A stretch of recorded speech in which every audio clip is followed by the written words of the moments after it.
All right. Hmm. So I Michelle is here. Yeah, Yay! I can't believe I did that.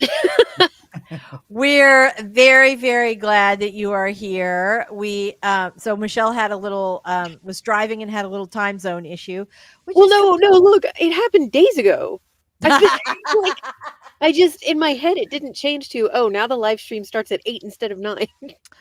I get that. I get that. I Oh think my a lot of god. people I know, I think a lot of times like that. Like I will say I have several book coaching clients who live in Arizona.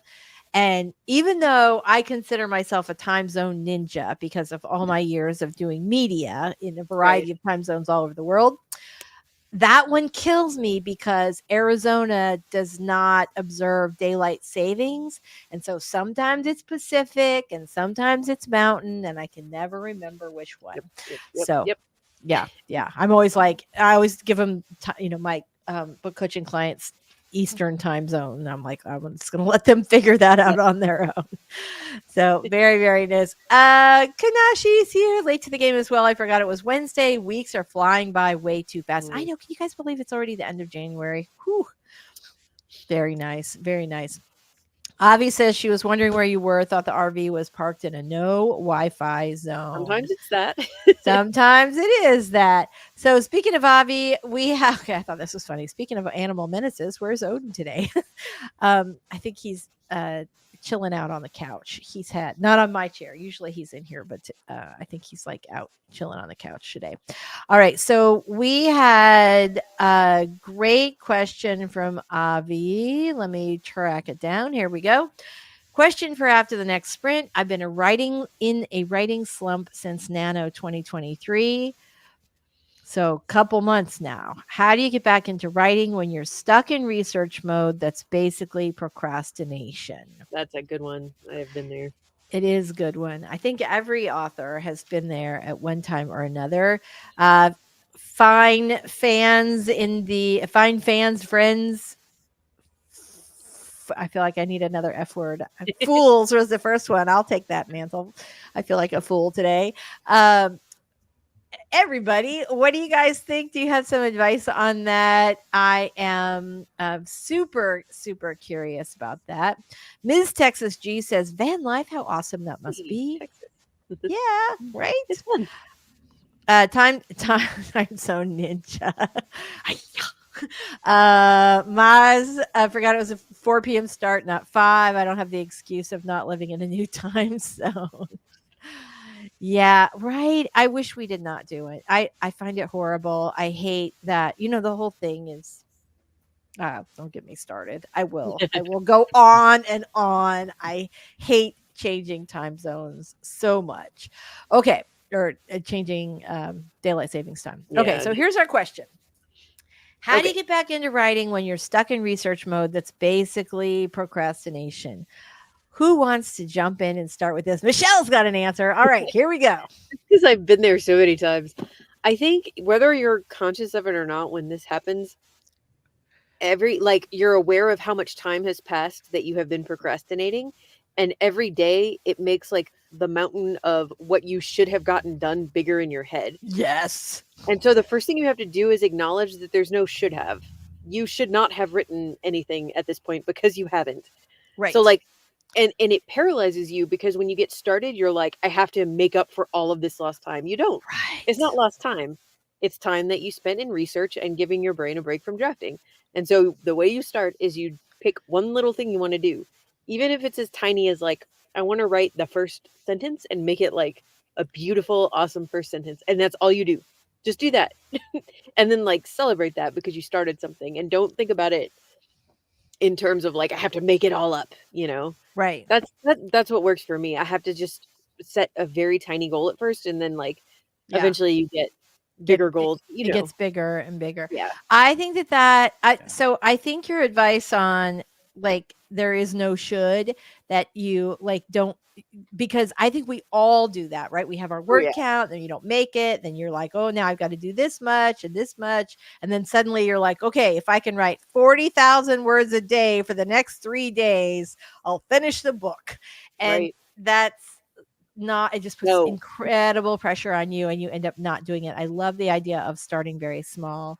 I also really experienced this, and I find that when it happens to me, well, one time so I did have like a, and I will confess, I was a person for how 20 million years who said, I don't believe in writer's block. I'm a working writer. I have to produce, blah, blah. And then I lived through a pretty significant trauma and I couldn't write because, a lot of like creating is sort of sitting around thinking. And if your brain is thinking about other stuff than your book, it's really hard to kind of get back from that. And then eventually you start avoiding it. And then, before you know it, it's been 6 months and you haven't written a thing.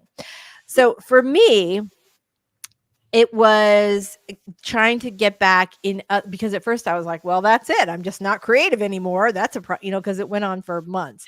And I was like, well, that's it. My brain is ruined. So, well, I'm not funny and I'm not creative anymore. So that's a big problem. And for me, the thing that sort of got me back into it was doing other creative projects, like doing things that stimulated my creativity in other ways, but were for fun and not necessarily the pressure of writing. And it did not help that I was on a deadline at that time. Like it was, I was on a deadline for St. Martin's. The good thing is that my editor was my former agent. So he was pretty understanding and kept moving things for me, which is not always the case. Sometimes, they get kind of cranky. I will say though, one of my best friends also had her book coming out from St. Martin's. It was her first novel, and she had asked them to send me an ARC for review. And of course, I'd already seen multiple drafts, but she was one of my besties. And of course, I wanted the ARC of her first book. And the head of publicity was like, we don't give ARCs to authors who are past their deadlines. And it made me feel so terrible. I know, right? Oh It was like the God. meanest thing. And at the time I was like on national TV, like this does not feel like a smart decision So on the public. patronizing. I know, it was so awful. And also like what I was God. going through was pretty significant. So it was kind of a shitty thing. But Jeez. I know, but I will say that the thing that got me out of it was doing these other like small creative projects.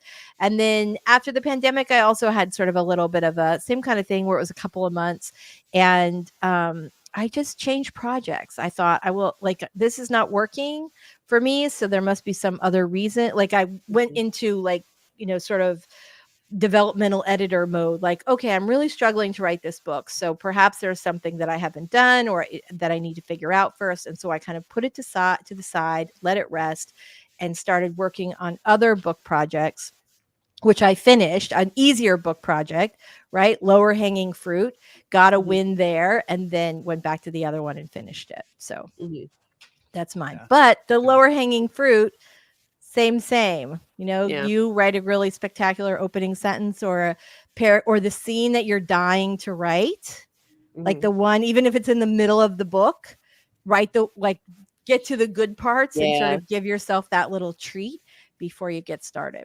Robert, anything to add before we go to the comments? Well, I've been in both of these situations. I've been caught in that time trap because of deadlines in the past. So my brain still goes to that when I stop. Sometimes even for a few days, it's like, oh my gosh, I have to catch up, which is always a mistake. Right. Then I had the same situation where I went through a life trauma and stopped for a while and thought I lost everything. And then, I had to come back. Similar thing, taking on other people's work and looking at it and figuring out their problems and saying, okay, it is still in there. I'm just not finding a gateway to my own work to do it. Little by little, it started coming back. You read craft books, you look at other people's work, or go to different websites, give advice to other people. There's always ways back. Yeah. I would say when it comes to your own story, don't try to pick up sometimes where you left off. That's a mistake I've made. If I left off at a bad place and I go back and look at it and the writing isn't what I expect it to be, I'll be like, oh my gosh, everything sucks.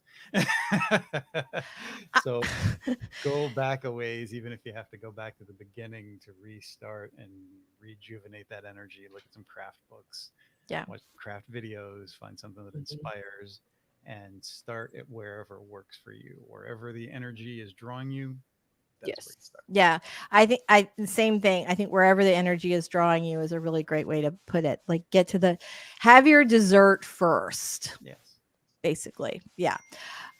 Miss Texas G says what could help with procrastination is to go to a museum and watch old movies. I love that. I've been in a writing slump since February 2022 when my mom passed. Oh, I'm so sorry. I'm so sorry, honey. I recently decided to make writing less stressful again by purchasing things like new seat cushions, a laptop desk, etc. I love that, to sort of, make your writing space more beautiful and more comfortable. I think, right? Because then you're sort of, even if you're borrowing some excitement from Home Goods, that's okay. If you can leverage that into like, okay, I got a new writing desk. Now I'm going to write, like I will take my energy, enthusiasm where I can get it. And Yes. sometimes it comes from Home Goods for sure. I also finally found something about my story that excites me. I briefly summarized each plot swimming around in my head to keep things straight because I kept mixing details of plots. 1, 2. So that's good. Like even just making a little bit of progress. Have you guys ever made character sheets? When you're like, sometimes when I'm stuck, I don't generally like, I'll do them, kind of as I go, mostly just to keep details straight. But a lot of times, if I'm really struggling with writing the actual story, I'll sort of dig a little deeper into the characters. And a lot of times that just like, because I'm thinking about them, but in a way that feels like it's less pressure, because nobody like puts a deadline on themselves to finish their character sheets, or at least not usually. And so that sometimes will help me get like, sort of feel some enthusiasm. Yeah, that foundational stuff is important, whether it's characters or something else with the plot or just different little things to try that you haven't tried before. Yeah, I love that. Love that. RC says, I am the president of Procrastination Nation. I Feel think that. I know, right? I think many writers can definitely relate to that sentiment for sure. Miss Texas G says my mom passed in 2020. Oh, I'm so sorry. And I'm so sorry, honey. Like that's so rough. Yeah. My mom passed in 2020 and I know, like I'm thinking about my mom right now and I'm like, and I stopped writing until NaNoWriMo this past year. It takes a while. So this is the other, we are so hard on ourselves when we go through something really traumatic, like losing a loved one or being sick for a long time or, getting mugged or whatever else it is. We're so hard on ourselves and we expect to like, your brain will just work right away, no problem, the same way it always had. And that's not how we work. Sometimes Right. we need to give ourselves time to, to heal from that stuff. Yeah, the Yep. brain is an interesting thing, and sometimes, especially when there's trauma or stuff in life, and you put places in these little rooms in your mind, and you close the door, and you have to find your way back to those doors. Yeah. Right. And a lot of writers are really introspective, so we can really hang out in there for a long time. Ma says, oh, well, that is so rude. I'm pretty sure that popped up right about the time I was talking about the publicist saying, like, Yes. you are late on your deadline and you don't get a copy of Abby's Arc. I did eventually get one. She snuck me one.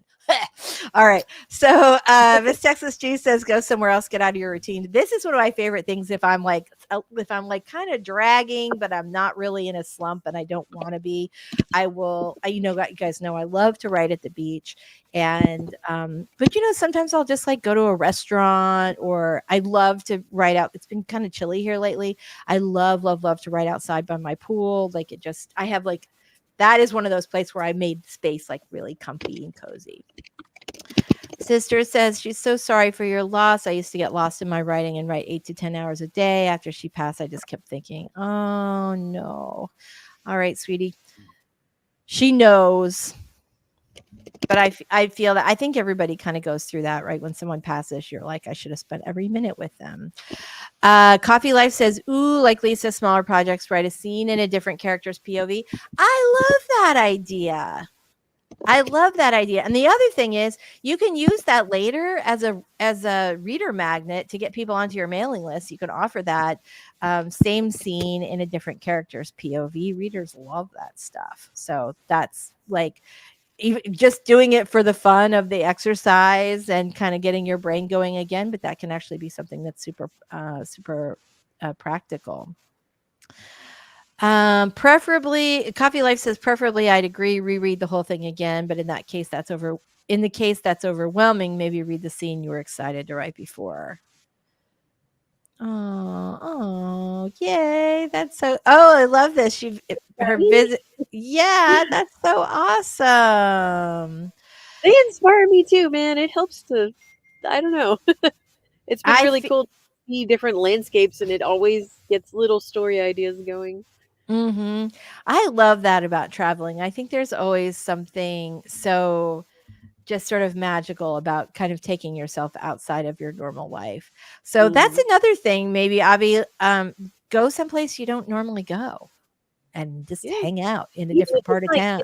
Right. it doesn't have to be far. That's what I was gonna say. Yeah. Just like a part of your own neighborhood you haven't been to Right. You don't before. go to or a new restaurant or Yep. just something or the bounce house or wherever, but Yeah, Yep. something that's maybe gonna shake something loose in your brain. librarian. Ooh, anybody like the Plotter software? Just saw a video on it and I'm curious. I I have also seen the ads for it. I had intended to do a little video review of it, but I will say I'm concerned because, just so everybody knows, if you use AI, that work cannot be copyrighted.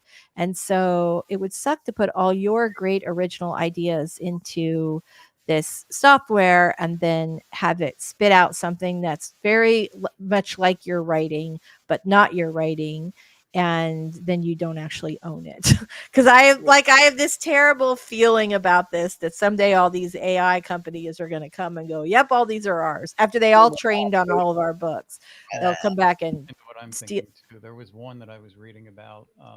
It was a small company, and they even stated up front that whatever you did in there was kind of like they owned it. So I think that's Right. the plan behind all of this is to own your Yeah. work. No. Oh, that's good. All right. I might be confusing it with something else. I thought it was Plotter, though. Victoria said, I tried it, but didn't have time for the learning curve. That's interesting. That's really interesting. Sisters, I just remembered I'm going to do this myself this week. I got myself out of a slump years ago by making a Spotify playlist for my book and characters. That is a That is a good place. I will do that a lot of times when I'm writing. I'll listen to the same scene, the same song over and over for a scene. And what happens when you do that is that it sort of instantly cues your brain when you go back to that scene, pop on the music, and you're just right there because and also if you're a person who can't listen to music while you write because the words are too distracting, listening to the same song over and over again generally tends to kind of make that go away. We have like a sensory processing thing. So if I can do it, then I think most people can. Although somebody I'm sure can't, but you know what I'm saying. All right, guys, it's 12:38 Eastern time. So let's go ahead and get one more sprint in because I know that your what? Your first sprint. Well, you were here for the other one. You just didn't yeah, you were here. You got to the sprint part, just not the lead up. All right, let me get rid of this. Here we go. Dun dun dun. All right, everybody. This is our very last sprint. It's Michelle's official first. So we're gonna make this one count because it's super special. All right, everybody. Here we go. I know you can do it. Bye.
All right. I was like snacking. I was like deep into it. I'm almost done with my chapter. So we made it. It's 12:59. I hope everybody had like a great day of writing today.